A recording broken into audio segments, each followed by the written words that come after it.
Hey guys, welcome to Throughout Lifetime TV. I know you're used to seeing Janelle more times, but today we're going to talk about the spousal work permit.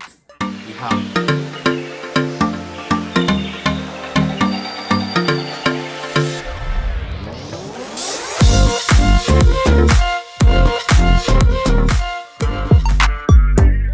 Hey, Throughout Lifetime TV, Wagwan. Welcome again, guys, and if you're new to the channel, thanks for joining us, and remember to subscribe. You maybe want to hear more of these type of topics, or you have something to ask us or anything like that, comment on it and let's know where your headspace is.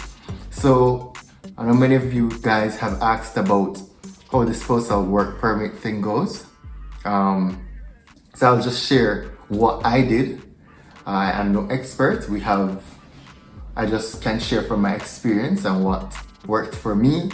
It might work for you. There are options that you can use to come along with your spouse. You can come as a visitor and visit your spouse, or you can come on the spousal work permit. And that's what I did.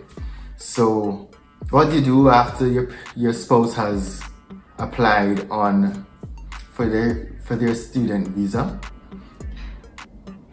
I did it with her permit application. So after they have done their part of the proof of funds, all that type of thing, you have to also do something as well. And which is, you have to provide also that you're able to support yourself, or the money that your spouse has shown is able to support you both, right? And you still submit that information of what the money you guys have in your own. You also look at the letter of explanation. What I would advise is that before you do the letter of explanation, you look at the NOx code that are there present in Canada. Look where you are doing, which work you're doing right now, in whichever country you're in, and you look and see if your NOx code is present.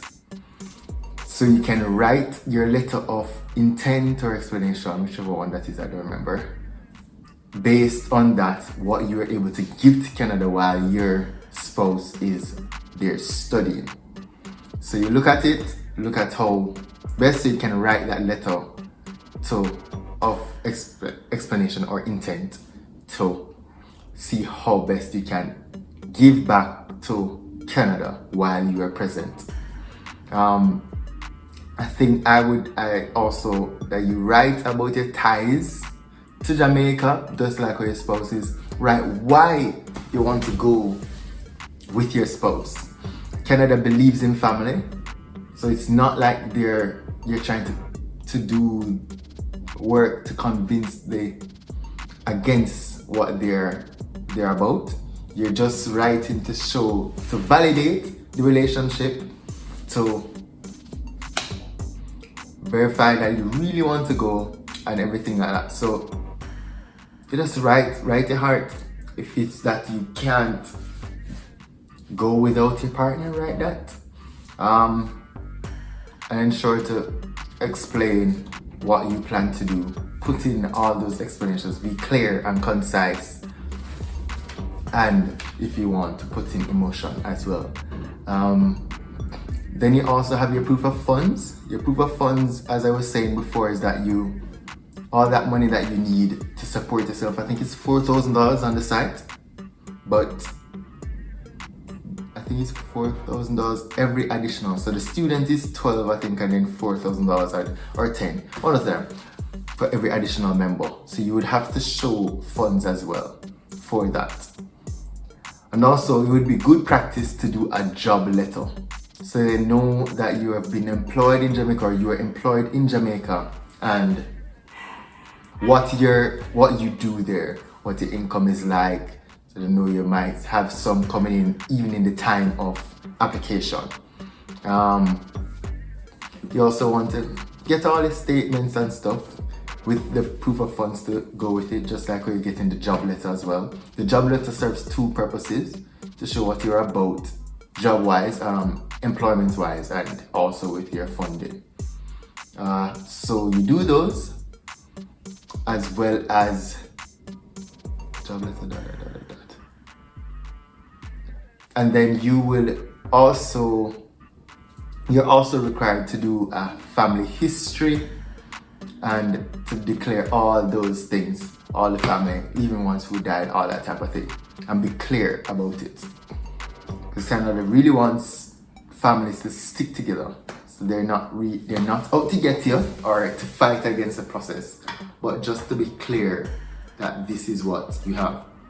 In the application for the spousal work permit, I would advise that you put your resume as well, so that the agent who's looking at your application knows what you have to offer. So just like how you're saying in the explanation what you have to offer as well with your reason of staying with your spouse, but your resume will give your history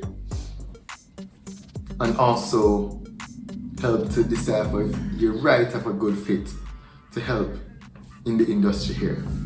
And I believe that in no time you'll get through. The spousal one has to be matching everything your spouse give facts of what your spouse said in their part of the application, and just keep it concise. It's not hard, but I think the tendency that you split. Some people, I guess it works best for some persons to split and do the visitor first, then apply afterwards. But it doesn't matter to me. You just need to be clear in your writing of everything. It's not hard. It just takes the time to write. That's why Jana would have said in the student visa that you apply from very early so you can be able to write and edit and put things together so that you're clear and you're not going against what you guys have written together. So the spousal work permit is to be done on the same application once you can, and support each other with the application. So your application should not feel like it's a separate application. If you're doing it together on that same time to apply for your students and the spousal, it should not feel like this person is an independent party. You're just going with the person. Oh, and you also have to show proof of relationship as well, which is a marriage certificate. If you guys have just gotten married or you're in a long-term relationship, whatever, you need to show pictures, show evidence of it, which is, you can do text messages if you guys used to the email. Then you show evidence of going out together, different timestamps, if you don't have a marriage certificate to go with it either, and stuff like that. And you just write about it, and maybe you can get witnesses and stuff like that. A JP to sign to say, yes, this person and that person has been together from that time. Alright? So it's not hard, and put some pride into it as well, because it's a 50-50 chance based on what you write, as well as whether or not they see the need that you are able to help the system. But first of all, go with confidence, because you know that this is what Canada wants. They want families to stick together. They don't want to ruin families, and they want this economy to grow well. Alright? So I hope that helped you a lot. If you have any questions on that, just let me know. Alright? Thanks.